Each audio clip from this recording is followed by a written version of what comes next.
Welcome everyone to another episode of Konya Mario. We are on episode 40 now. Holy cow, what a big number. It's been a while since our last episode, so hopefully we'll get back in the rhythm of things pretty quickly. Allow me to introduce to you guys who we have in the studio today. First off, we have Turbos86 from everywhere. Yes, from everywhere. Everywhere. Next up, we have Invis. Aloha. Aloha. Next up, and not last, we have Ouroboros. Yo! Shockingly. Hello. And making another guest appearance here, we have Firren. Yo. Hello there.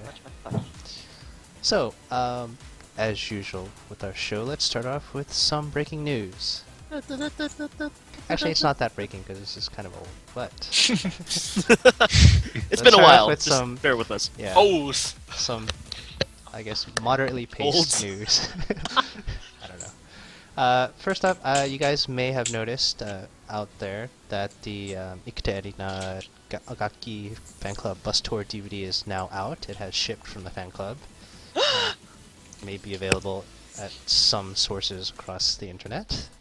Shocking. Shocking. If you guys haven't seen it, you should definitely check it out.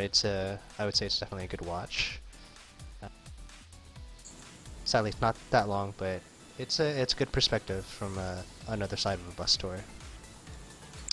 Next up, we have in the middle of this week, Sunku had some hype up during the what's it called? The middle of the week on his blog, and he said there was a big announcement thing coming up about for Morning Musume, and it turns out to be the dummy dance version of their latest single, or their upcoming single, Wakuteka Take a Chance. Yeah. This is something, and so the dummy dance version is basically something where the dance instructors are doing a demonstration, and this video is given to the girls so that they know ahead of time what the dance is supposed to look like, what accents they should focus on, and Sunku basically says that since the girls really are so busy, they don't have much time, this really speeds up the entire dance routine learning process. So one thing interesting that I thought about, or I found about this, was that he's doing something that he really has never done in the past, where he's quote-unquote leaking a lot of these backstage footage videos to the fans nowadays. Like, if you notice, More transparency. right? And that started off with the dance rehearsal footage of Wakuteka, and that was like what, 2 months before the single will come out. Mm-hmm. Yeah. This isn't one of our main discussion topics, but like, what do you guys think of that? This transition, is it just trying to, like, what's he trying to accomplish with this? Since Oh he's my never god, done they're it giving us things for free! before. Yeah, but it's really, weird though. I mean, It's he's trying to never- get your attention, I think, because I mean, what else could they do at this point without spending more money to really get your attention? And these backstage looks at things really give people more perspective, and they'd be like, "Oh, I get to see what they look like when they first started working on it, and what they look like after." Well, unlike the Smileage though, this one that they showed from Morning Musume was actually like a flawless run type thing, where they didn't have the mistakes, like for... Kanana. Yeah, again. I didn't want to point her out, but Oh. yeah, that's so. I don't know. But even if not, it does give that perspective, just because that they're in they're practicing in the dance hall rather than Right. actual PV and everything. But for you guys personally, is that something you want to see, more of like the behind the scenes thing, or do you want to keep that like perfect idol image mentality from a fan perspective? I love the behind the scenes stuff. Best things around nowadays, sadly. Are you saying you're not happy with Satoyama? Oh! No comments. Okay. I the rest think of you this guys? stuff is cool, Uh-huh. but maybe eventually, I don't think they're smart enough to, but they could turn this into pay content down the road, or they can just leak it to us now, and then, oh, if you want to see the next Single in this format, you have to pay for it. Don't But give I them don't think- ideas. That, Oh, right. that would be pretty bad. To pay for it, not even a fully polished music video. Well, it'll be. It's like one of their the Like fan club extra. the fan club channel right now. They make all right, these right. digests of the DVDs that if you want to see more or want to be a part of this, join the fan club and pay. I guess that's a possibility. They do Yeah. those teachers kind of often. I really hope that doesn't happen though, but we'll see. I suppose from the viewpoint of some of the fans, the ones who want to learn the dances and stuff, it's good to have the dance out way in time so they can perfect it themselves for their version of the dance. Well, in fact, there's already fan-made dance videos of Yeah, these songs. Yeah. exactly. So, I mean, it keeps the interest from the devoted fans. Yeah, It champs keeps and them dentists will be ready focused. right from the get-go this way. Exactly, and also, of course, the any of the guys, because a lot of the guys actually, well, some of the guys dance at the concerts as well when they get the aisle seats. They'll be ready, you know. Right. One thing that might raise concern about this, though, I mean, leaking it so early in advance, the hype might die out by the time the actual single comes around. What do you guys think about that? Oh, definitely. It's I always a think, risk. yeah. Unless they can, like the last single, the 50th single, that was released. Well, they performed it way ahead of the release date, Right. and still managed to sell a lot. But then that was because of the how the single was the 50th, and it wasn't the mainly the song carrying it. It was what it was that carried the amount of sales. I don't know if they can repeat that again, or maybe they're hoping to. Well, you almost gotta wonder if this was, instead of trying to I don't want to use the term pimp out, but I guess I will. Instead of pimping out the next single, they're trying to pimp out because the album's coming out soon. So they're like, check out this awesome song that's gonna come up later, but we've got something right now that's got a whole slew of different genres and different songs, you know? That's a possibility.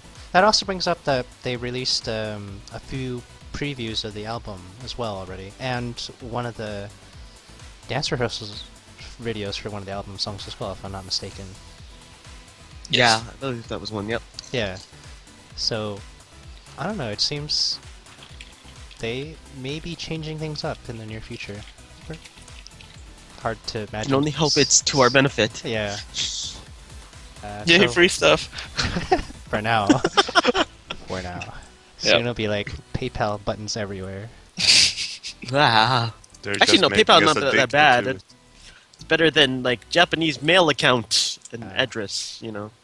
Actually, based on the recent trend, it's going to be like Google Wallet everywhere.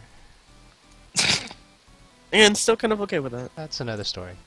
Yeah. Moving on to news today, in Japan, actually happens to be the exact 13th anniversary of the release of Love Machine. Which, Yawn. so harsh. Yeah. Start of a legacy? Question mark. Possibly. OG hater. This may mean a lot for the OG fans. For myself personally, it only reminds me that this song is about a month older than Haruka. That's Wow, all. that's actually a good point. That's pretty. Yeah. Wow. Mm. So for all you Kudu fans out there, you can listen to this on her birthday next month. And celebrate her being born. Yeah, celebrate. Celebrate her being born. Well, they haven't. Nobody's addressed it yet. I haven't seen blog post or announcement anywhere that's been It'll like. probably "Where's happen the-" today. Or they don't even remember. Or, yeah, maybe they don't even know themselves. Yeah, so you know, if they're not gonna take it big, nobody should. No worries.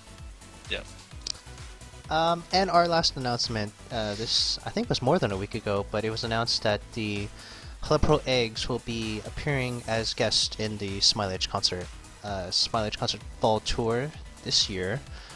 There will be a rotating set, so not every egg will be in every performance, but the eggs overall that will be participating, we have Karen Chan-san, we have Nanami, we have Ahama-chan, Yeah. we have Taguchi, we have Aina-sama, and we have Yeah. Sakura. So, Actually, you're very slightly wrong because Nanami and Karin-sama will be in all of them. All the rest of them are missing out on Right. 3. that's true. Which is actually very good for, I guess, Eggs fans.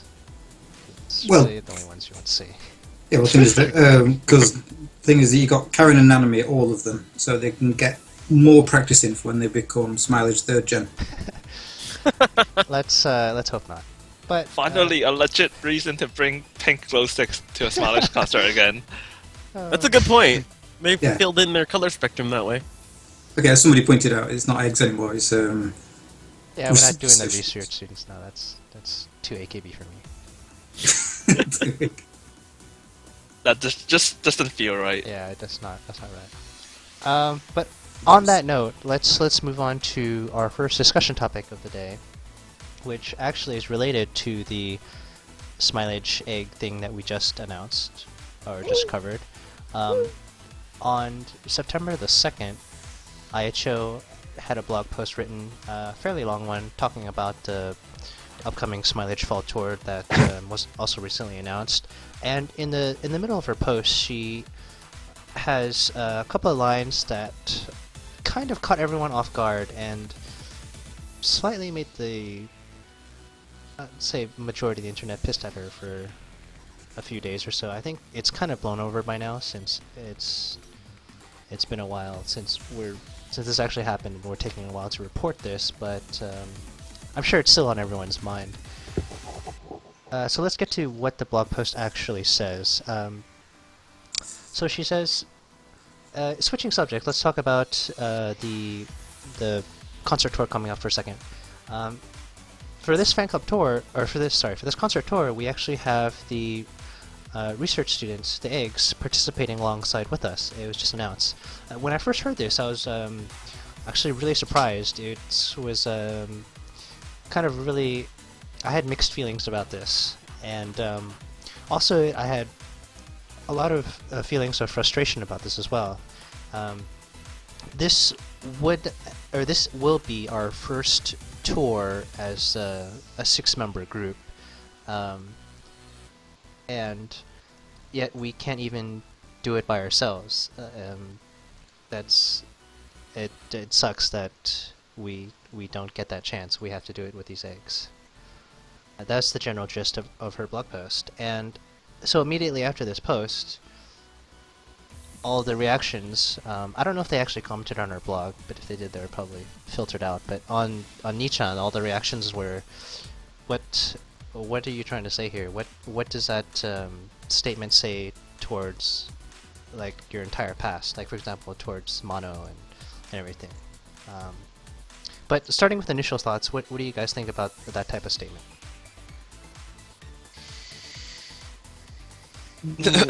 It's hard to think of where to start with this one, I think.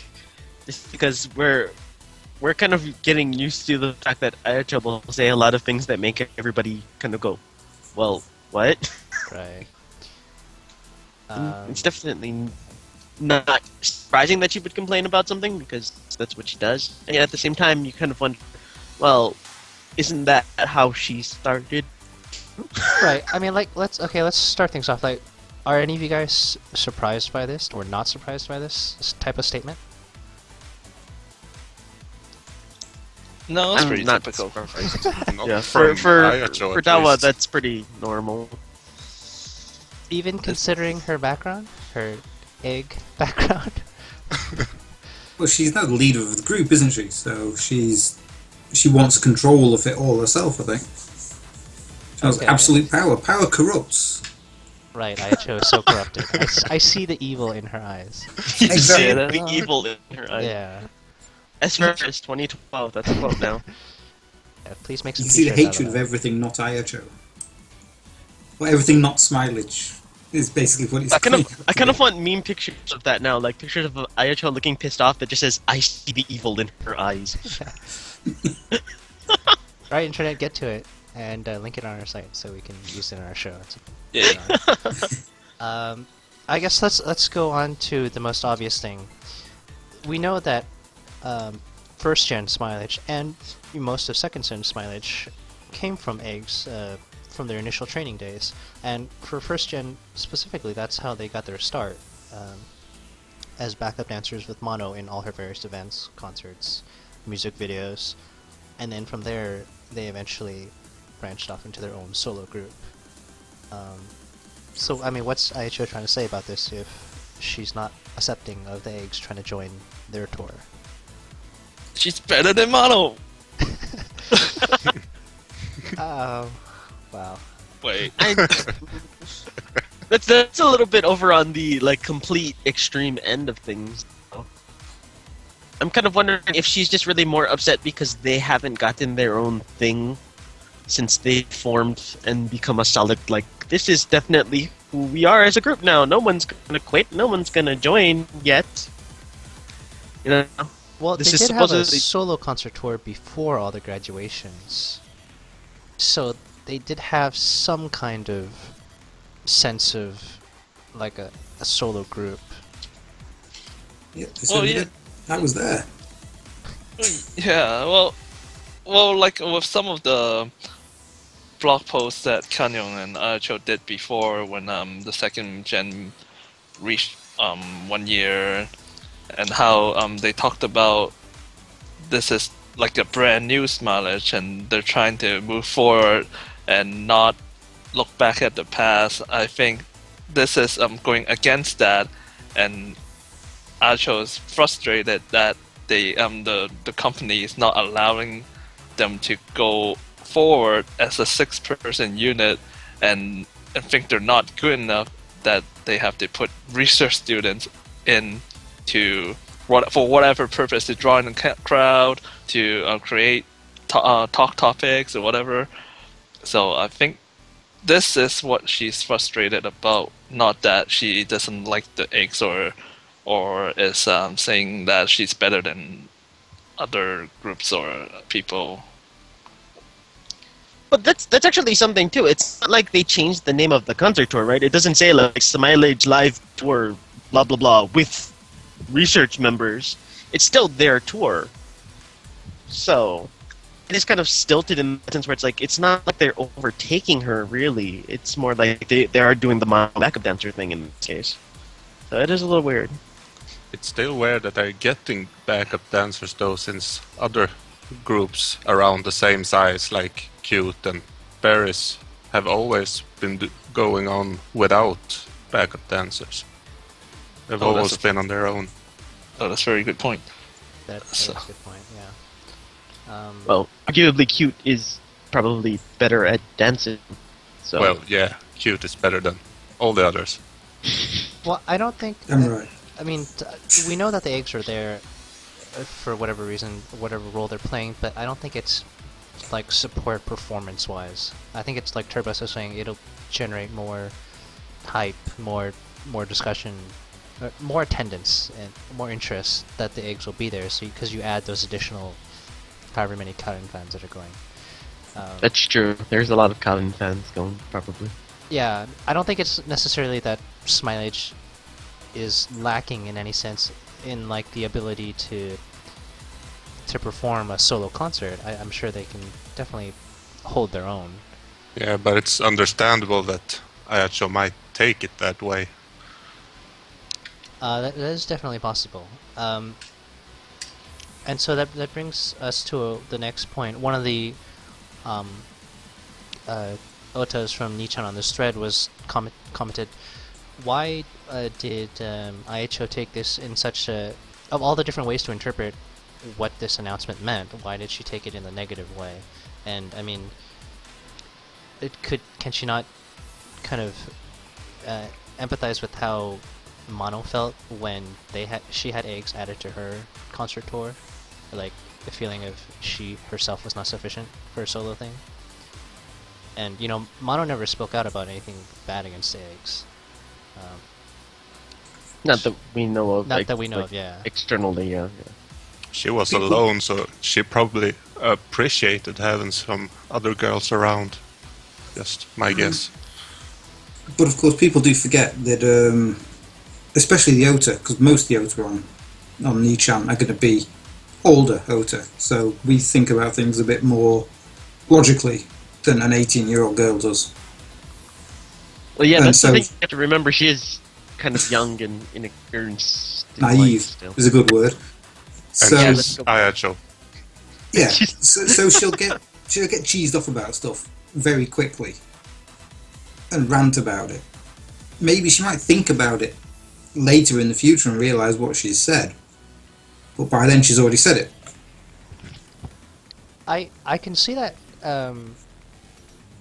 as a possible excuse of just the fact that she's so young, but given that this particular situation where it's so close to home for her, being in eggs herself, does that not, have any stronger connection than just like people trying to steal her thunder for this tour? Is it maybe it's her sense of insecurity that she thinks that she can't generate or bring in enough people for a tour, that she's lashing out? She's mad at herself, or mad at herself not having enough fans. Could we think about it this way? And Well, so that's- she's just expressing yeah. it. I'm sorry, go ahead. Indus. Well, No, that's. yeah. I'm sorry. What you guys want? Go ahead. No, I'm totally in agreement to that. I mean, this definitely does sound like a self-confidence issue. In fact, every time Aisho kind of lashes out, it sounds kind of like she's having a confidence issue. Because even when she's talking about, before we've talked about that at least twice already, about her kind of being, why did they have to quit kind of subversively and passive-aggressively? But usually that reflects on the own person's kind of lack of confidence. They're pushing blame, kind of. And that could be one of those things with Ayacho, especially because she's doing it so consistently. But again, of course, she could be not thinking about her origins and just thinking about the fact that she's got this group, which she was handed from when she graduated from being an egg, which she's tried her best to, to control properly, and then she's had people falling out from it, and other people added to it against her will as well, and now this. It's, if she's thinking from a leadership point of view, saying, well, we don't need anybody else. So, it doesn't matter where we came from, we don't need any new people in our performance, we can do it on our own. We've built up this group from the wreckage of the old group, and give us a chance to do it without extra help, as it were. Especially the fact that they've got Karin and Nanami, who are two of the most popular eggs in there. It's not even like they're giving new eggs a chance, it's like they're bringing out the cream of the crop of the eggs. And that's like a threat to her? I think it might be, yeah. She might be taking it as a threat. Or as a threatening thing, not an actual direct threat, but something which is threatening to her, Right. to herself personally. That's interesting that she may think that way, though, because I can see that coming from, say, Very Cute, but not from Smileage, when they have already that history of auditioning for second gen. So I would think that Ayacho would know that the group is not meant for the same type of path that Very Cute are going, in which the members are going to be consistent for however many years. So, I mean, when you see something like having these eggs added onto your concert tour, and if you go something like, this is our group that we've been working to build from the ground up or whatever, their group member base itself isn't even stable, it's constantly changing. Or, as far as we know... Perhaps she's trying to get stability, and that's what's frustrating her. She doesn't want anybody else to try and help create the stability, because she's trying to create it on her own playing field. I can definitely see that coming from her. Just it would explain the kind of the anger and the outlashing towards these specific instances, because she wanted to be that solid group, and she's still kind of reeling over the fact that they're not going to be that in the end. That can lead to a lot of frustration, though, because if Sunku has other plans, like a constant audition every year or something, it's gonna make her rage quit or something. Definitely. Well, maybe Canyon's got better control of herself over things like that. Maybe she'd make a better leader. I'm not saying that she does, before anybody hunts me down and I'll say that she beats does. me to death with an IHO PB. Personally, I like IHO myself. But Already celebrating over there, are we? no, I actually like IHO. No, I was talking about turbos. He just started going.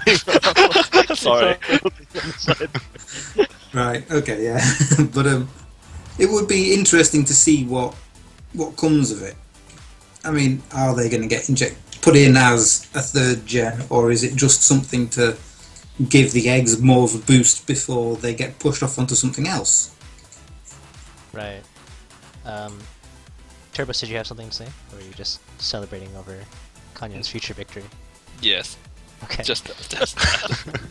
So, another comment was that the eggs are generally that's kind of like their only opportunity to learn or to get exposure, because they have the Shinjin Koens, like, do they even have them anymore?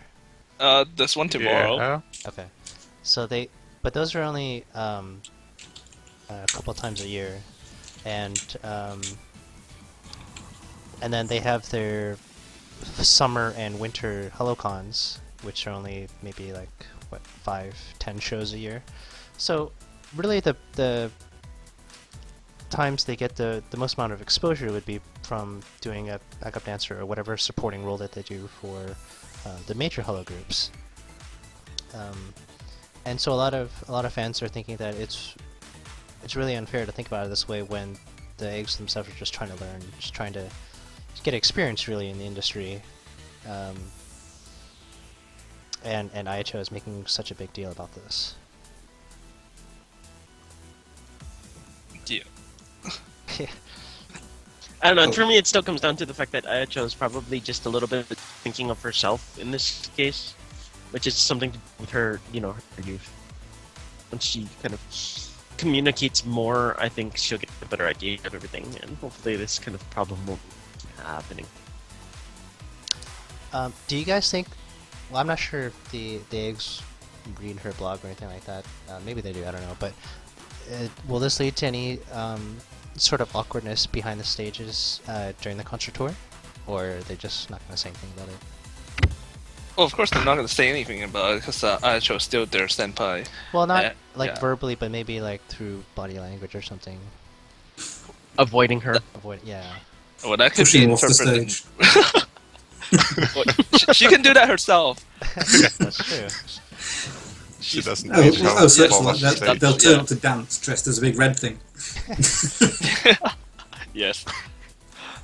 Well, I don't think that should be too big of a worry, even if this blog didn't even get posted. I don't think the current research students are that close with the Smileage members anyways, since the original 4 were first gen eggs, and the eggs now are like at least 7, 8 gen, so Right. they're very far apart. They're not familiar with each other. I don't think that's going to be a problem.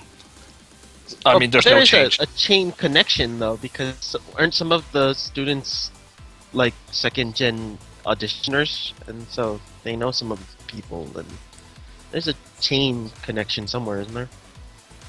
Wait, what?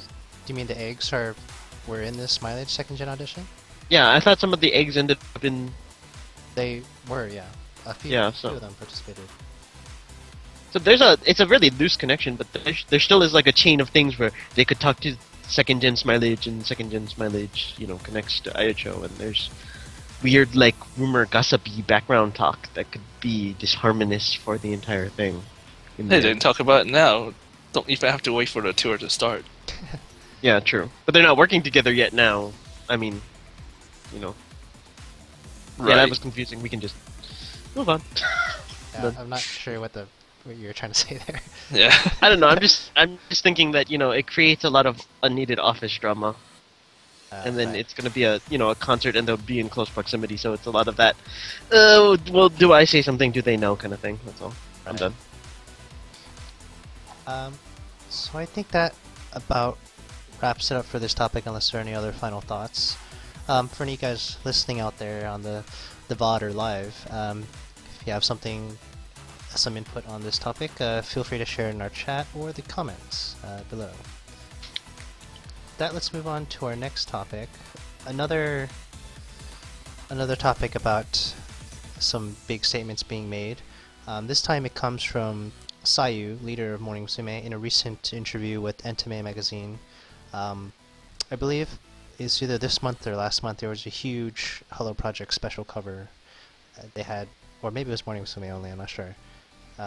But there was a multiple-page interview. Biggest one I've seen for a while, actually, and they had a lot of good stuff covering every member of Morning Musume, at least. I don't know about the other girls in Hello Project, but in Sayu's section specifically, it was general talk about how she's adjusting to herself taking over as leader of Morning Musume, how things are going with the group, approaching the 50th single, the 15th anniversary, the general topics that are going on for this year. And throughout the interview, there are a couple of interesting statements that Sayu made that led to quite a bit of discussion on the internet. Let's give you an example. So, in discussing kind of what Sayu sees as the future of Morning Musume, she said in her interview that Morning Musume will once again take over the country, like how they did in the past, when I guess you would call the Golden Gen was around, and how basically Morning Musume was the only idol group that people cared about at the time. Another statement after that, Sayu said that the group Morning Musume is not even close to their full strength yet, so everyone needs to be on guard for that, because when they get to their full potential, it's going to be something else. Very interesting statements. And then I think the biggest statement that has the most talk from the internet is Sayu said that the real golden era has not yet come. And I don't know, you could see this as a hit against the Golden Gen era Musume, but I think it's more of just Sayu really loves Morning Musume. Yeah. And she sees big things. But so, in general, we get kind of the idea that Sayu has really big ambitions for this group. She has a really optimistic viewpoint in terms of what's coming up in the future. What do you guys think about Sayu's outlook? Is it just for talk, or does she actually believe in this? Like, does she have something in mind to make this happen? To like take down the AKB giant? Well, I don't think it's up to her though. It's up to the company to call the shots. No, she won't be deciding on singles or anything, but I'm sure she could, if she wanted to, go out on her own campaign or do whatever, something for personal advertisement or something. I don't know. I'm not sure what she could do, but I'm sure if she really wanted to, there would be something she could do. Well, I think that yeah. No, go. Okay. Well, I think it's just Sayu's going with how the company is celebrating its 15th year and Morning Musume 50th single, just trying to hype it all up all over again and draw the nation's attention back to Hello Project and Morning Musume mainly, instead of all the other idol groups out there. I think with all the big changes the group's been going through this last 1 year and a half, I think she's trying to say that with all these new faces and new changes, that everything is going positively for the group, and that we should be looking forward to it. I think that's what she's trying to say, but she's saying it, and people are taking it. So, well, some people are saying that she's making a positive statement. Some take it as negatively, like hit toward the older members or the older formation of the group. Right. I think personally, it's really how you look at it and how what kind of hopes you have toward the future of the group, instead of how if actually maybe there isn't something for us to expect majorly that will come from Morning Musume. It's just a plain statement. I think it is. So just a general outlook on what she hopes to get done in the next. Or It's however just Toshi words, got- yeah. Just words. Okay, It's her job to be optimistic. that's definitely true. That's a good point. Yeah, it is her job to be optimistic. Although I might tell you differently. That's Okay. a cheap shot. Okay. Not to backpedal. No, really, it is kind of leaderly of her to make those kinds of statements outright. But I don't see Sayu as the kind of person who would just do that to kind of try to get your attention.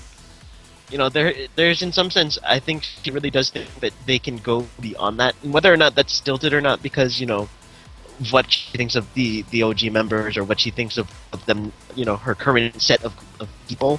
I don't think that's relevant as much as the fact that she's kind of showing her faith.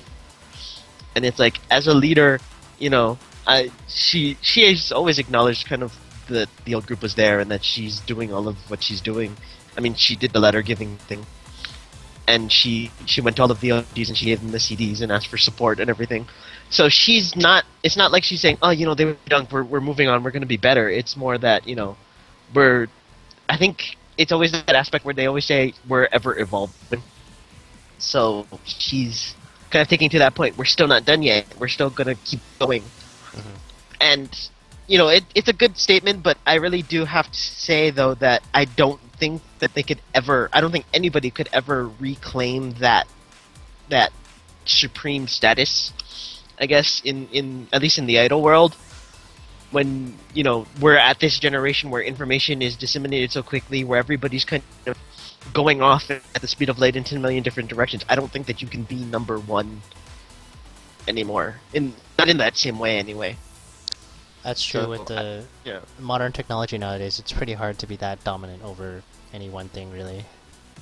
There's always something else out there that's either better or different or has some other appeal. Firren or Boris, do you guys have any thoughts about these statements? Well, it's new Morning Musume. It's a new Morning Musume for a new generation. Like Pepsi was. They're reinventing themselves. I think she's trying to say that that's what they're doing. Because the sounds are totally different to the old style, golden era Morning Musume. The members are much younger, much fresher. The songs are more, well, for me, more exciting. Damn sight better. And I think she's just giving the group drive. And I think she can pull it off, to be honest. I hope so. Optimism, People, even mindless optimism, is helpful. Agreed. Totally agree with that. Yeah, having a really good mindset when you start off can never hurt. Exactly. Plus, also, I think maybe she's found out who's going to be the 11th generation. So maybe she's discovered they are going to be really good.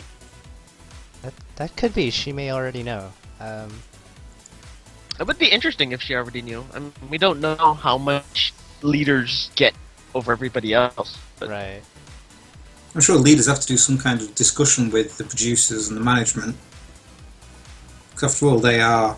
I'm sure they're probably a liaison between the group and the people in control. I don't think she gets a say in who gets into it, But but they just inform her out of a courtesy Yeah. or something. Hopefully. Maybe. At least there's that level of communication. It would be nice to think that exists. definitely. So, Firren, any thoughts before we move on? No, not really. Okay. Well, we have some of the fan reactions. Most of them were really positive in response to these statements, and they're really, I mean, obviously these are probably coming from Musume fans, but That's still shocking knowing the internet, though. right. It's not. There weren't a lot of people saying like, "Oh, she's so blind, she has no idea what's going on," or "She needs to like a reality check or something." But They're all really just as optimistic as she is, I think, based on some of the comments out there. And I think one of the comments that struck me most in terms of the reaction to this particular statement was one Ota wrote, "This statement, this moment needs to be written down in the history books as 2012, the year Michishige Sayumi unifies Japan." Again, that's a really hard statement to fulfill, but I like the positivity to that. I do, yeah, I like it as well. It's nice to see that there's such a huge support for these girls, even after how many years they've already been through and how many graduations they've already been through. That they still fully support Sayu, fully support the group to this level. But going, I guess, more to a realistic side of this, do these kind of statements put on any extra or unneeded pressure on the current group with the girls or Sayu herself now that she's come out and... I mean, maybe, like you were saying, it doesn't have to mean anything substantially, but the statement's out there in public now, so anyone can really analyze it and refer back to it in the future whenever there's, those variety shows, and they're always finding things to make fun of.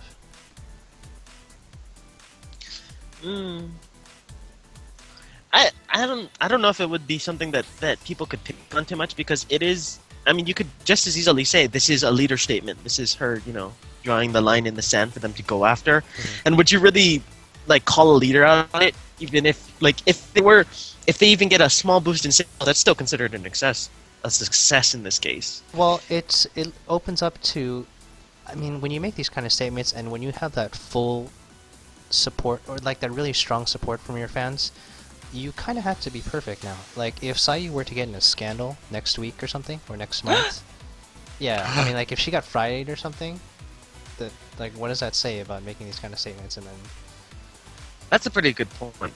I mean, it puts a lot of pressure to be that perfect idol group, or at least to try to be that perfect idol group. You can't really, what happens if you see next month there's a magazine interview, and this is really mild scenario, Sayu is seen at an AKB concert or something. Well, that is a good point. That it puts, I mean, it's kind of putting a bet down, saying we're gonna do this, so we have to live up to it. But it shouldn't be any more pressure than normal, in the sense that if she's upholding what she normally does anyway, then so far so good. Okay, I can see that. Yeah. She hasn't been caught yet. If she is doing that kind of stuff, I guess is what I'm kind of trying to say. Sayu's too pro. She probably is if she's doing anything. Well, then we Sayu don't is know. very pro. Yeah. But so does this put any extra eyes on her then, or is the community not just gonna kind of sit by and wait for something to happen? Would they put their eyes on? Well, the question is, are they accounting this to just her alone? Because you could say that this puts eyes on the entire group, or you could say that. True. Yeah, does this put eyes on the entire group? I mean, how are the younger girls going to react to this, or do they not care at all? And the 11th gen now coming in. That might put more pressure on the 11th gen, I imagine. I think the question should be, does the general media care? That's a good point too. Yeah. So that's a good thing. Good question. Does the general media care? Because, I mean, for a while, Morning Musume kind of blended back into nothingness after, I would say, Sayu had her hot streak of variety, and then kind of Momo took over. But then Sayu's kind of making her rounds again. At least she's getting a lot of help from Sanma, which is kind of cheap, but I'll take his help because he's really famous. So. Yeah. I think that's okay. But I mean, do you think Sayu will, Sayu can bring Morning Musume back to relevancy again with Sanma's help, or whatever variety? I don't think it would be an effort of her alone. I know the statements are kind of her statements that she made, but it really has to be, I'm hoping that it wasn't just her kind of saying, I can do this. I think it really has to be something that's supported by other people. In this case, whether it's Sunku already has a plan, whether she's seen 11th gen coming, or whether she knows what's coming up for Momosu as a group, as a whole, kind of thing. That whole, like, Morning Musume is coming back up needs to have something. If they keep doing the same things, it's hard for me to say that her statements are going to be justified in the end. And so the media won't care. You know, it'll just be like, she said some things and they're still here. Okay. I What are the don't rest of think- you guys? Oh yeah, sorry, go ahead. I don't think it's enough if it's just her showing up in all the shows again. I think they need to expose the other girls as well. Do you, like, on mainstream media or just anywhere, like how they used to do the Ustreams for 9th Gen? Yeah, mainstream anywhere. Which one? I mean, Sayu's been around for so long already. I don't think it will help the group anymore if it's just her still doing the same thing. Okay. It is kind of a glass cannon technique to put everything in one person. I mean, like you said, if Sayu does get Fridayed or something anytime soon, then that would break any sort of build-up that they've built. So they need more than just that. They need more TV personalities in the group. That's actually a really good point, because right now in terms of what's relevant to mainstream, Sayu's really the only one. And even then, she has a very specific audience that she caters to when she's on TV. Or rather, a very specific audience that she can get a positive reaction out of. So, I mean, in looking forward to things, like, who should they develop as the other TV personality, or mainstream media personality, to go out there and kind of win new fans? Anybody want to put in their predictions now? Yeah. Well, they'll probably push Riho, but one of our listeners has mentioned that apparently Ikubo has been appearing on media. I haven't been following the media myself, though. She has one show, so I guess that's a win. I think she would be a good choice, though. Oldest and all that. Well, and the pre-exposure because she was a model before and things like that, Right. might help a little bit, I can imagine. For Ikubo, one of the things I really like about her is she's a new member a lot with 10th Gen, but because of her age gap, she handles herself in a much different way from the other three girls. And she chooses, as of right now, she chooses to run a character that's much more mature rather than like the Genki idol style. And so you can kind of see that in her speech. The only time it gets weird is when she goes. She does JoJo things? Yeah, her JoJo fan mode, which I guess it's okay, but it's like one of those things where if that's the only thing you've got after a year or so, then people get bored of that, or get sick of it, or it just gets awkward or something, and then they just kind of zone you out. Because whenever she started talking about JoJo, I've already started to zone her out. Well, but you're not. I mean, if you were a fan of JoJo, then I would assume that's when you would actually tune in rather than out. So, I guess. But that's if you not were what a JoJo fan, the thing that's out there, there's a lot of other like talents who are outspoken as JoJo fans as well. Like, for example, you can go to Perfume, if that was your thing, and probably more popular than Ikubo is. It's true. I'm not going to argue with that one. Yeah, that's a good point. So it's interesting, but I definitely see her as hopefully one of maybe the leaders for breaking into mainstream media again. Anyone else you can see? Do you guys think Mizuki would be a good fit? No. All the rest are just kids. Yeah, I don't think there's enough developed from them to say that they could carry the group, or at least, make that sort of media impact yet. So, do they need more time to develop, or just more experience, or? I think they're just not fit for it? they need the boost. I think they definitely need. I mean, they've had TV appearances, but a lot of it seems kind of like they're doing it as a bunch. Like Black Variety. When they're on Black Variety, there's little highlights here and there, but usually it's like, here's the young ones, and it's a gigantic block. So they really need to distinctify them, I think, a little bit more. in order to find that. Okay. Okay. I think Haruna is the only one, currently the only one they can push into mainstream media. Okay. I actually think that Kudu would make quite a good public figure because she's so different to the standard idol image now, especially. Okay. And with her like aggressive attitude that she seems to have and her cocky attitude, she'd bounce off an older member very well. But that makes it sound like she needs to be with someone to have that effect. Well, yeah, but you can stick her with Ikubo. I mean, they're both the same. Well, they're both the same generation. Okay. Okay. So, and so there's no Kuhei Senpai relationship between them. So no need for the respectful like withholding of information. You mean she can be blunt?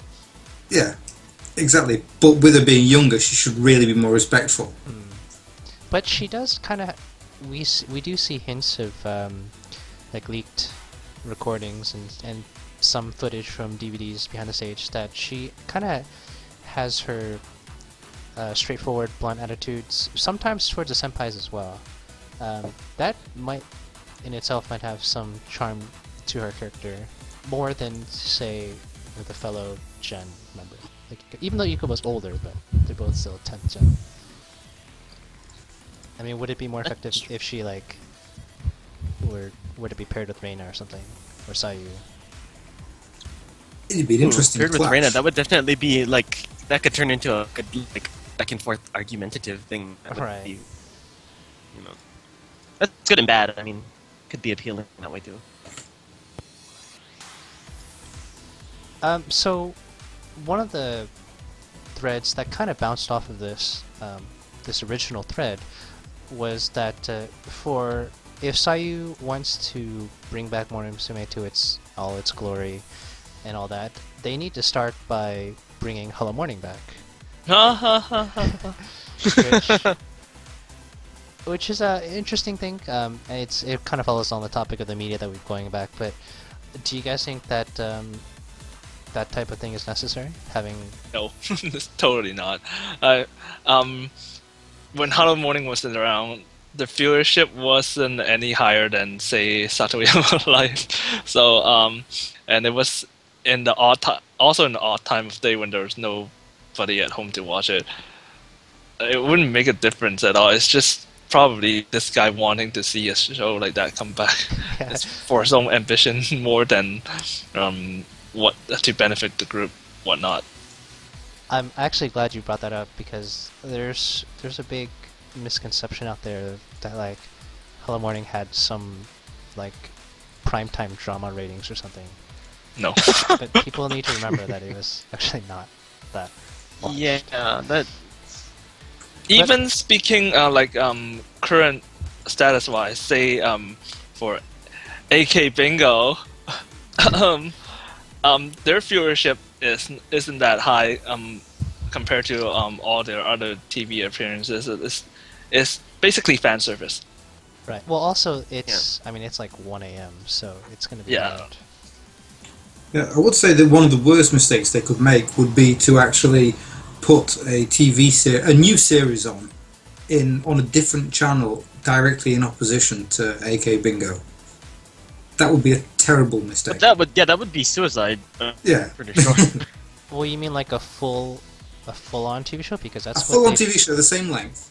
Oh, kind of okay, thing. I see. Not counting what in- they've been doing for the past couple of years. Hmm? Because their past couple of TV shows come on right after AK Bingo. Yeah, No, right. he means in sheer competition. I thought Yeah, you in meant competition at the with same time. exactly at the same time. Oh, okay. but on a different channel. Okay. Because that, like I say, because the viewership figures would just smash it. So that wouldn't be good. I don't know. I feel like if they both had the same time slot, the viewership for the Hello show would probably be the same as like Satoyama right now. People would, oh, right. I thought you were just like people that have them picture in picture on Oh, their no. queues when they'd watch those at the same time.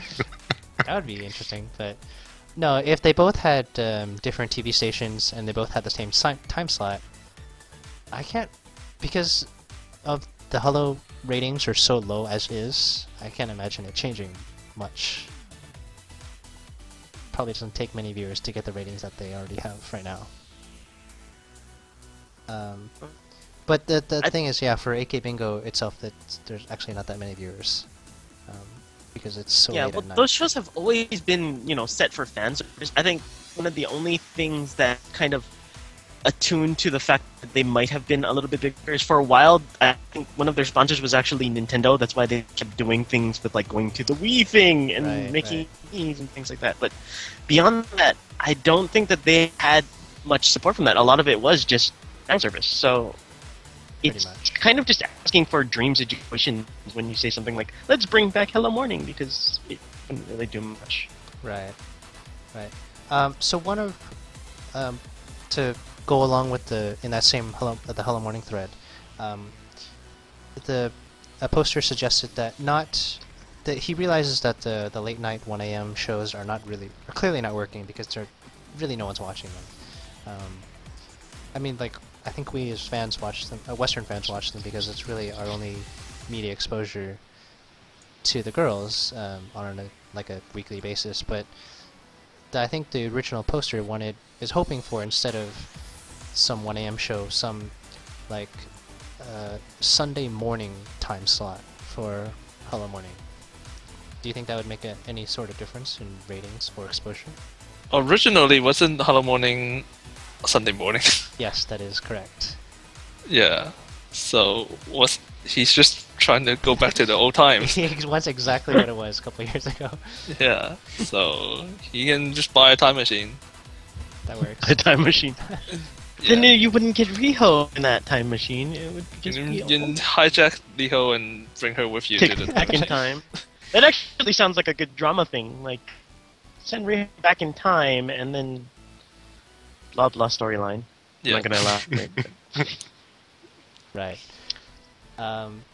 That's hard to say though, because I mean, Sunday morning entertainment now is pretty flooded in Japan. I think between the action shows for the boys and things that are kind of like Sailor Moon for girls and just cartoons in general. It's a really flooded market now, so it's hard to say that would work either. I mean, for getting new people. I mean, you're always going to get the same, like the Ota community is always going to be there. I would imagine if they aim for something not late night, they would have to be on one of those like BS channel 150 or something. Yeah, which isn't going to get anybody other than Otas anyway, Probably so not. yeah, that's not going to work either. Any other final thoughts on this topic? Going once, going twice. Can we make suggestions for what we think they should do too? Because I think that Absolutely. I would think that if anything, if they wanted to make a comeback of some kind, they need to be able to do some kind of drama that's not overly campy and obvious. So, like a serious primetime drama. Something with a little more substance than Tsugaku, or if it was Tsugaku, then you would have to be able to take that a step further. I mean, we've talked about Tsugaku reviews on this, this radio, whatever we do before. And it's always that point where it's bordering on that thing between being like a cartoon but not being a cartoon enough. So either they have to push that and make something fun, make something really out there cartoony that you could start to get into these characters. Like how when Minimoni made their movie thing, where it was like, these are exaggerations of our characters, but they're us, and you like us, and you can build off of that, or do something serious and something that you can get invested in a little more. But UFA doesn't really like to do that. So, well, what about something like QED again? Is that something that might? Because that actually didn't make that big of a splash impact either. The problem with QED is it wasn't a major franchise to begin with, I think, for a lot of people. I mean, it existed and they had volumes and everything, but it wasn't, like, it's not one of those smash hits. You're not talking like Detective Conan or something like that. So they need to land something, like either like a series yeah, with a big history or some big or company do something production. innovative with their projects. Because, I mean, even things like Stack and Humble and Esper and stuff, they're not hitting the right marks, I think. Like, they're trying, but that whole UFA barrier, how they do things and what they limit and all of that seems to kind of stifle their ability to make hits. I want to say. Okay. Very cool. That's just me. Any other suggestions for how they might do it? Do you guys think plays are the answer, or musicals, or more interactions with the Takarazuka group? I think that's they can't do that anymore since Was Ai-chan's the- time? yeah, it was Ai-chan's thing. So I don't. Well, it's think not like they want did to do things it. with Takarazuka. They didn't have OG members in there. I mean, there was. Well, they were. Well, Ai-chan mentioned it so much they eventually got some kind of. Well, I wouldn't say deal, but they got closer and they got mentions and they got some kind of collaborations once or twice. So I don't think it'll happen again with the current lineup. I don't. So- I don't just imagine no without relation. Ai-chan being part of it. I don't think it would happen again. That's true. Yeah, and there's no point to repeat something like that. What about plays and musicals outside of that, though? Like the covers of all the different Western stories that are making it over right now. Those are not very mainstream. I don't think. They're not, but it's. I mean, is that like a start that they could use to build onto something in more the acting world? It's not like going back to Cinderella again. Well, see, that's the thing. They have to find something that's a hit. Like the thing, Stacey's was awesome to us, but Stacey's wasn't contemporary. It's not like the Stacey's movie came out recently or anything like that. I mean, you're talking about kind of recycling something that's kind of old. Or like how they're doing Cat's Eyes now. Yeah, like how they're. Yeah, I mean, it's like this is what we can afford. We can't afford the most contemporary thing. So here's something that's kind of old that you might like, and we're putting our people in it, and that doesn't seem to work amazingly well. I think they're trying to be like the movie industry and just reboot old stuff, and hopefully one of them will be a hit. But movies usually have a bigger budget than what they've been doing. That's true. They're trying to. So- They just need to add the budget part, and they'll probably get it Yeah. to work. I think what they need to do is they need to pick something timeless that you can do that with. I mean, it would be hard to do. Like it would take a lot of creative power. But if somebody would scriptwrite something that would last a long time, like with something, I wouldn't like. That's really hard to say in terms of what we know. I mean, they've already done Sailor Moon musicals that have happened, but Sailor Moon is one of those long-standing things that everybody knows it's timeless. You know, like how Okay, I see. Western people like they know Dragon Ball. Like no matter what, no matter how old you are, you know what Dragon Ball is in the West. They should do because a Dragon Ball play, like Goku. I would have said Dragon Ball first, but it's kind of hard because almost everybody in Dragon Ball is a guy, and That's okay. they lose their clothes a lot in Dragon Ball for some stupid reason and for their That's pants. also okay. I would still go see it. I would not hold that against them. I know you wouldn't. Right. But that's my point being, it would have to be something long-standing. I mean, you know, I've said it before, if somebody could come up with a musical play version of Zelda or something, I'm sure I would love that. And you could get all of the people in it, but, you know, that's hard. It's not an easy thing to do. Yeah.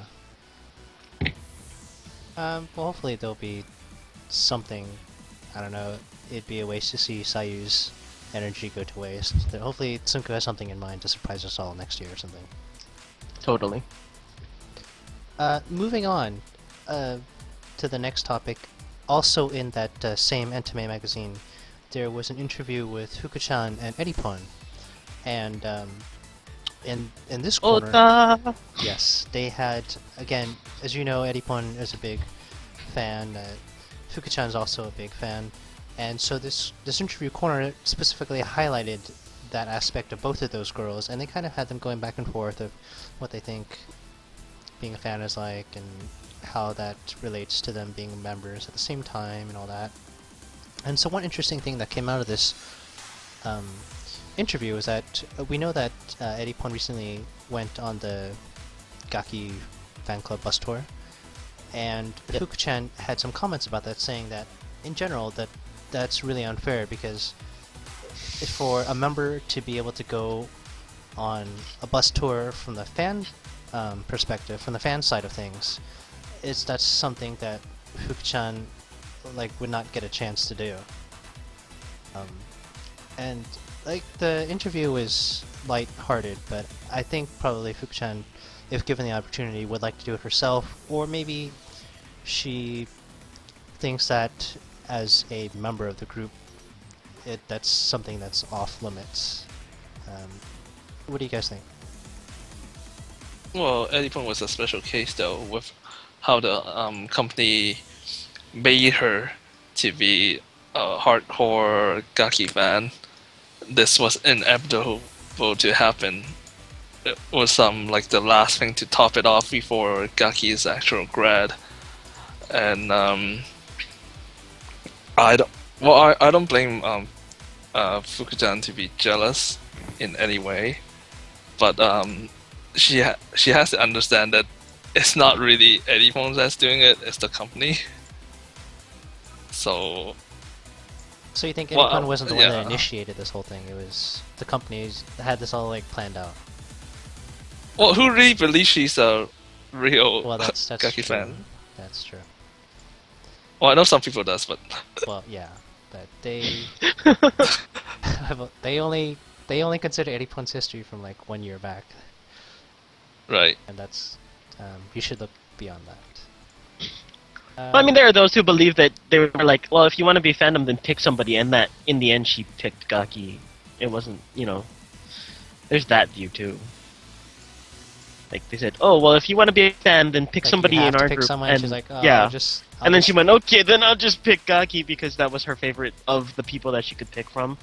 Not like they said, oh, Gaki's graduating pretty soon, you should fangirl her kind of thing. I think some people are of that belief that she only picked Gaki because she was graduating.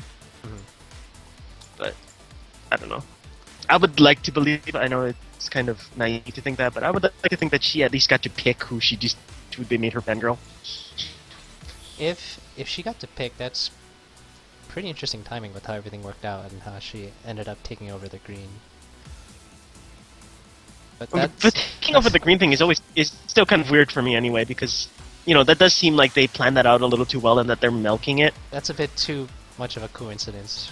I don't know. Yeah, it's a weird. The whole taking over the color thing is a little weird. I think in general. Right. But actually, that thing. I don't know. Well, I guess if it was planned out, they just made Gaki say it. But it was actually from the actual bus tour when Gaki said that. I thought when she first said it, it was just her trying to be nice and like having something to say farewell to on that moment, and just something to leave behind for Erina. Just a statement to say like, I don't think you're that annoying or something. Well, yeah, Yeah. But apparently UFA decided to go pretty literal with that. So it's kind of awkward. Actually, this is slightly off topic, but I remember recently Erina was saying how she thought it was unfair that her transition to green seems to be downplayed by the fact that Ikubo is switching to honey at the same time, because Ikubo got this whole like celebration Announcement, ceremony, farewell thing. yeah, and all that, Erina got nothing. Well, because we know which one's legit. Ouch! Ouch! Ouch! So, Well, Yeah. it's just as likely the whole reason that it's downplayed is because they don't want Gaki fan backlash. That's kind of a stretch too. Like possibly. if you started making it a big celebration, like yay, Eddie, you take over this color, then it's kind of like all the Gaki people are like, but Gaki color, Right, yeah. It's So- always kind of awkward though when you have like a girl graduates. Ever since they started the whole member color thing, and it kind of seems like if you have a girl who's been there for a while, like say Gaki or Aichan, who's had 10 years of service, it almost feels like you should retire their color or something. There's only so many colors in the rainbow. Yeah, then that's they'll the run out of problem. color for the Yeah, then like everyone will be brown or shades of brown. Gray, Gray. black. That is, until, of course, Ikubo graduates. And then that's the last colour gone. Yeah. Well, I mean, even now, that's kind of the thing, though, because when Ikubo got her new color, everybody was like, "Oh, it's probably gonna be yellow because they can suddenly rotate yellow in again." And it is yellow, but it's not the same shade of yellow. Oh, that's just I mean- her thing, though.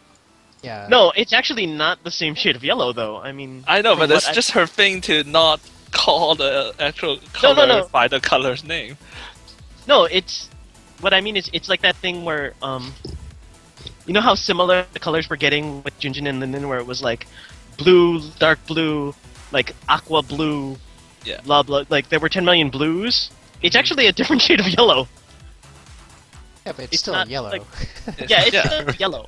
But my point being is that they're giving more recycle time for that color. Like it's not gonna be flat like goldenrod yellow right away. It's light yellow, like how Fuku-chan is dark pink. You know, the fact is that for Edipon's one though, they went straight to the exact same shade of yellow. I mean green. So yeah, it's yellow so many times it's I'm green. so confused. Who's changing to what color? But you know, that's kind of I think that's part of the factor too, is that they went for the exact same shade of that color rather than saying, oh well, yeah, she'll be green, but she'll be a different shade of green. It was like, nope. But I think for Get every point, used she to that make color. it connect It's a with her tribute. fan thing. Yeah, she has to pick. the Yeah, same. it has to be the exact same. But that's part that makes it problematic, and why I don't think they played it up as much as they did with Ikubu changing. Ikubu. I'm starting not to talk though. I'm done. Yeah. Get my Right. point, I hope, but I'm done. So basically, Ikubo's yellow, same as Aichan. That's the point. Yeah. Yeah. But they do have to reuse the colours at one time or another. But like the different shades makes the difference. Right. Yes, Right. but Every two graduation changes, they can bring the original colour back in then from now on. Well, I mean, what do you think about Kudu then? She took the exact same colors, Eddie's orange, and actually that kind of pissed off Fuku-chan a little bit. That's true. But there was a larger space there because she's 10th gen, and I there guess was the 9th gen. there's- Generation-wise, there's a bit of a gap, but time-wise, not so much. Yeah, it's not so much. But their hyper accelerated like graduation switchover rate now is just kind of that's- permits it. Yeah. Okay. Back to the original topic. So the Fuku-chan versus Edipon thing. Seemed like in general though the reaction to Fuku-chan, the reaction to Edipon being this whole Gaki fan thing seems to be a lot less positive than the Fuku-chan Fangirl thing. fangirl thing. Yeah, I guess that's what you want to put it. Why do you guys think that is? Well, like we just said, One is even real. even the way we describe the way they have the fandom toward Hello Project is different. It's a different style.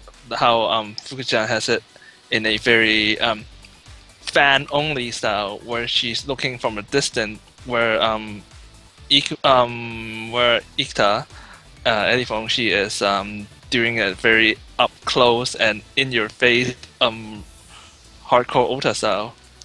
And I think maybe that's why how Fuku-chan doesn't like the way Edifong does it. Is it their values clashes with each other, I think. It's based on Meiwaku versus non-Meiwaku. Right? yeah, on Like, what kind of what a fan should be, and Yeah. I think Fuku-chan's very outspoken, like you said, how she just didn't like how Kudu took the color of Ellie, and I think she's very firm on how things should be within, or as a fan, and what how the group should be, and all that. I think that's why maybe she's not happy about that.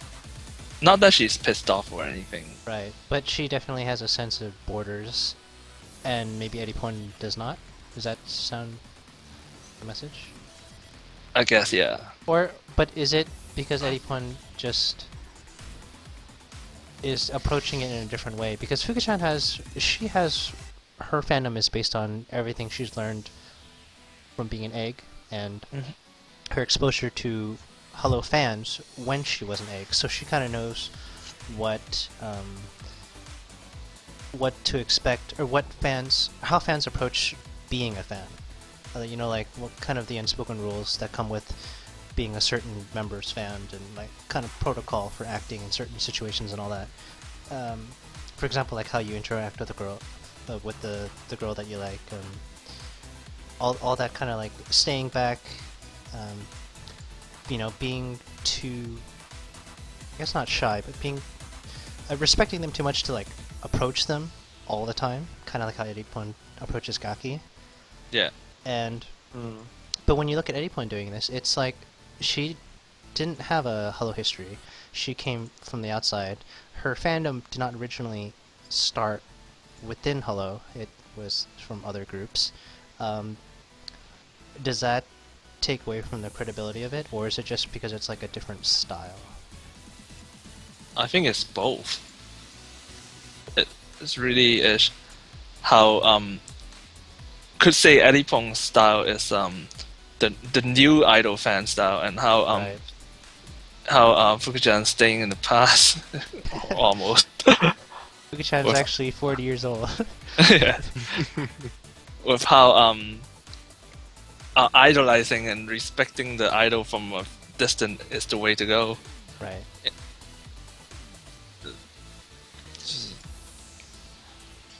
Oh, was that it? Yes. Yeah, we we're gonna go on a little Yeah, I bit thought there more was a about pause for some. What? Yeah, so I don't know. It seems. I mean, like, what do you guys think though, from what you've seen from the Japanese fan base? I mean, like, because based on what I've seen from the what's it called, the bus tour DVD and everything, there are times when you think she may be generally a fan, or she may generally like Gaki, but at other times, it's like that's too much, like, just for camera. Where she's like very conscious of the fact that this is for DVD rather than, as opposed to like how someone would normally react in a bus tour situation, or in a fan situation, for that matter. Personally, I'm one of the people who thinks that she is a genuine fan. Mhm. I mean, I've watched the DVD, and I think that she was, and I think they might have shot bits of it more than once. Oh, so they Yeah. did retakes of the same situation? Yeah, I think because she has done a lot of her reactions as very genuine, Mhm. very genuine, upset, seriously upset Mhm. in certain parts of it. But other bits, like you say, it looks like she's just being professional, especially when she's meeting the other fans and stuff. Right. So I think there was definite retakes on some of those. Maybe she was getting too into it. Well, I maybe- haven't seen it yet, but I mean, how much of that stuff that seemed fake was fan interaction, like interacting with the other people who are? I wouldn't say it was fake. It was more like the way she behaved was for camera rather. It might still be genuine deep down, but I guess the behavior, the mannerisms were more like for a show of camera. Doing things. I'm sorry. Go ahead. So plus, of course, remember that she actually personally knows Gaki. Right. So she's not just a fan, but she personally really knows her very well from being in the group. So her reactions wouldn't be And booking exactly her the same as a standard fan. That's true. That's interesting though, because if you look at Fukuchan towards Sayu Eri, you look at Kudu towards Erina, they're too shy to talk to them most of the time. Or you look at like Chisa towards Mia, they're still too shy to talk to them. Yeah, a bit, but Eripon's very sort of KY, so she That's will. very true. Like we can't Yeah, forget her she'll initial come out character and set. say KY. things. She'll want to grab hold of them, and as you can see on several times, she wants to get hold of Gaki, but Right. because she's being on a bus tour, she's not allowed to. Right. So, But that's also one of the points to this, right? Because it's like she's kind of voluntarily being part of this bus tour in this way, then she's got to be like, well, am I trying to be the fan that you would normally see on this thing? And so when we're recording, are you looking for me being the genuine fan type? Are you looking for me being KY, Eripon? And so that might be why some of them seem kind of weirdly staged, because she's kind of fluxing between the two concepts. That's a very good point. So I mean, like, if we threw in a hypothetical situation here, and say Fukuchan was on a Sayu bus tour or an Eddie bus tour, do you think she would act for the camera, or would she like stay true to her fangirl self and kind of stay restricted by the rules that she bounds herself to normally? Or does that camera bring out, like, I mean, does she go professionalism there and just does what she knows the fans want to see versus what how she actually wants to behave. I could totally see it not being a very interesting DVD. Yeah, that's the thing. It probably wouldn't be an interesting DVD if it was the way that she wanted to do it, which means that the company would probably tell her not to do it that way. So, No. do you think that's why? I mean, is that going to hold her back from ever getting to be on a bus tour? Does she even want to be? That's a good Does she? question. Does she want to be? I would don't think know. that she does. Well, I think that's she probably- appreciates the Go people on. who are like. Sorry, go. That's probably exactly why Erupon was on a bus tour.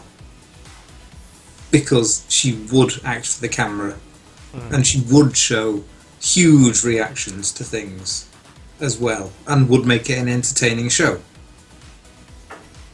But whereas Mizuki isn't so likely to.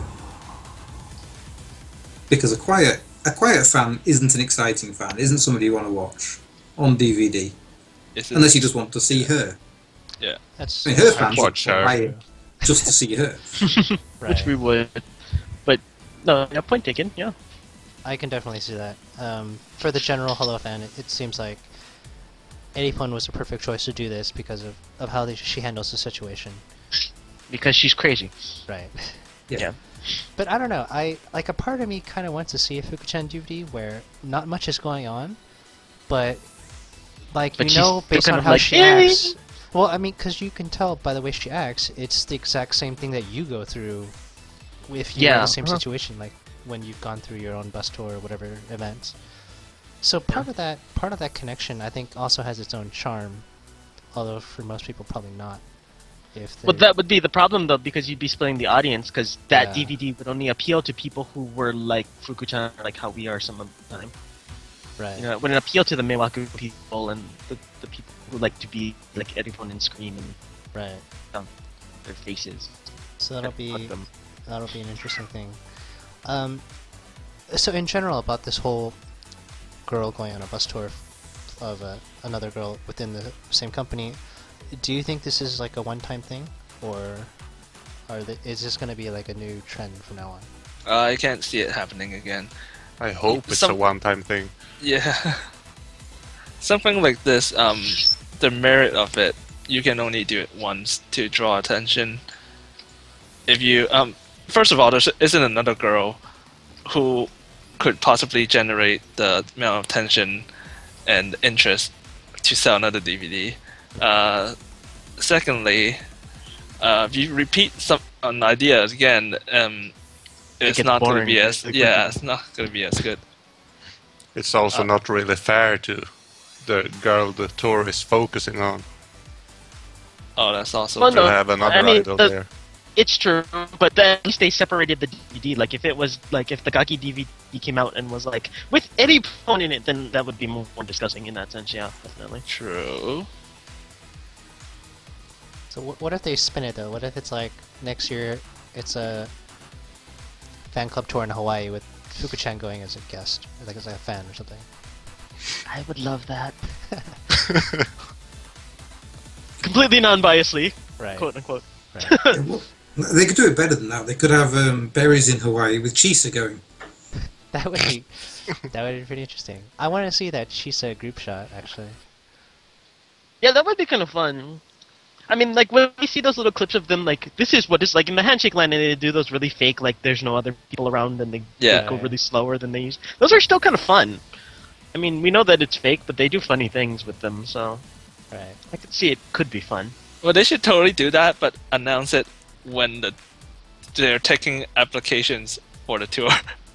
Oh, then Oh, you'll then- have yeah. like, all Chisa fans going on a Yeah, various then Hawaii get like a tour, whole group of cheese. Hey, isn't that what they want? More people to join the tour? I guess. Yeah, for bus tours and fan club tours, probably.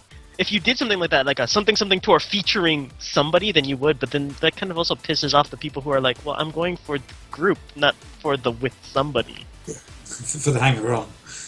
Yeah. Especially when it's like a Oh. 200-person limit or something, then that would probably piss off some people. If like, Well, I mean, that's a 40% good of them- excuse to raise their limit. Wait. Make True. it a bigger tour. Although to be fair, they have trouble reaching that limit already. No, so sad. So everything helps. Anything helps. I guess anything helps. Or maybe you have it as an optional tour. UFA Hawaii You can tours be on with- bus 5 with Chisa Oh man. if you pay $200 more. Yeah, I'll pay $200 more. There you go, see? It's working Yeah, out already. okay. Next Hawaii tour, you heard that UFA, do it. I support it. Awesome. Of course, UFA actually listen to this show. I'm pretty sure Shuhei does. It's where they get half If their you're ideas listening, email sanrio@takamario.net and we'll Yeah. get in contact with you. So, on that note, I think that ends our discussions for this episode. Hope you guys have enjoyed all we've had to share. Any closing thoughts on the whole Fuku-chan Eddie-pun thing? Hope for Hawaii next year with Chisa then. What?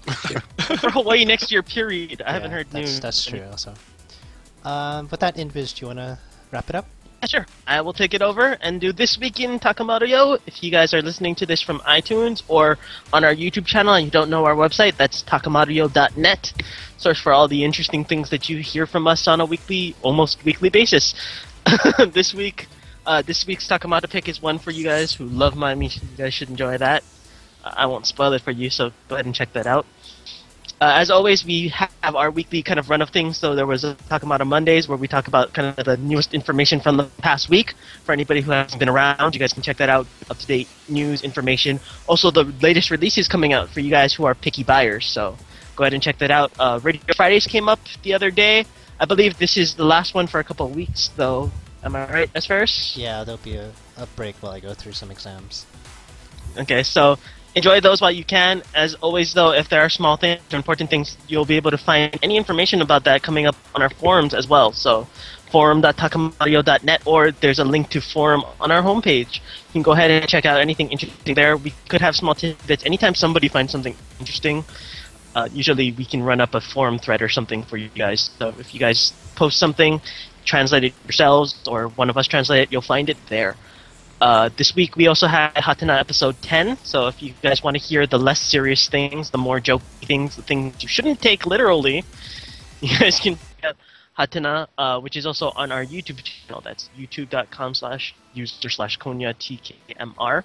As always, iTunes is one of the sources where you can find our things. We also have a Twitter, which is Twitter. Our user is Konya TKMR, so you can leave us messages there using the @ Konya TKMR. Emailing us is fine, but for now we're still doing our Get Sanrio and email, so all emails should go to sanrio@takamario.net. We're still waiting for that first one. Any one of you lucky guys can be that first one. Yep. Anyone. Anyone. 0 so far. You know, one of these days we're gonna end up having to give away a prize just to get him an email. It's Yeah, gonna be really sad. we'll have to give away a poster or something. But when that happens, that happens. For now, keep on enjoying Takamaru-yo, Konya mo Takamaru-yo, anything that's got our name on it. This was episode 40, I believe you said, right? Yes. Episode 40, we're going through this fast, strong. Keep going. Hope you guys enjoyed this episode. So for S. Ferris, Turbos86, Ouroboros, and Firren, this was Invis saying bye, Pon. Thanks for watching. Aloha. Bye bye. Hawaii Tours rock. Come to Hawaii.